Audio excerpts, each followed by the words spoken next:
আমরা অনেক সময় ইংলিশ ডায়ালগ এক্সপ্রেশনের ক্ষেত্রে অনেক ক্ষেত্রে আমরা ওয়ানা গনা গটা ইউজ করতে দেখি।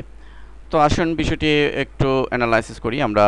এটি ব্রিটিশ bbc.com.uk-এর একটি প্যারাগ্রাফ এখানে আপনাকে তুলে ধরছে যে wanna and gonna and frequently used in speech and informal colloquial English, particularly American English. এটি মূলত আমেরিকানরা ইউজ করে। আমরা জানি যে ব্রিটিশ ইংলিশ এবং আমেরিকান ইংলিশ, তো আমেরিকানরা instead of want to and going to, অর্থাৎ আমরা যে want to and going to use করি, তো সেই ওয়ান টু এবং গোয়িং টুর পরিবর্তে এখানে ওয়ানা এবং গনা ইউজ করা হয়। এবং এটি মূলত আপনি যদি ওয়ানা এবং গনা ইউজ করেন, এটা ইনকারেক্ট না, এটি কারেক্ট।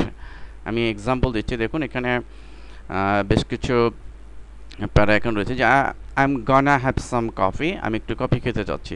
আমরা বাঙালিরা অনেক সময় এরকম বুঝি যে I am going to have some coffee. অনেক সময় আমরা গোয়িং টু বা ওয়ান টু এগুলো বলতে অভ্যস্ত, কিন্তু আপনি যদি এটি বলেন যে gonna I am going have some coffee, অথবা I want talk to him, আমরা অনেক সময় বলি আই ওয়ান্ট টু।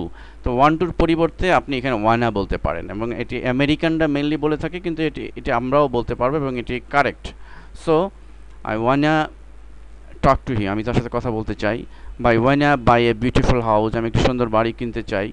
অর্থাৎ আই ওয়ান্ট টুর পরিবর্তে আমরা ওয়ানা বলতে পারি। ঠিক একইভাবে যখন হ্যাভ টুর ব্যবহার করবেন, এক্ষেত্রে আমরা গটা ইউজ করতে পারি, যে আই গটা হ্যাভ সাম মানি, আমাকে কিছু টাকা জমাতে হবে। আই গটা বাই এ স্মার্টফোন, আমাকে একটি স্মার্টফোন কিনতে হবে।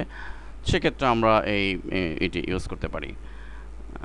আপনারা লক্ষ্য করুন, এখানে আমি bbc.com ওয়েবসাইটে ঢুকেছি, এবং এখানে এই কোডটুতে আপনারা যদি লক্ষ্য করুন, এখানে কিন্তু তারা ডিসক্রিপশনটা দিয়ে দিয়েছে স্পেসিফিকলি।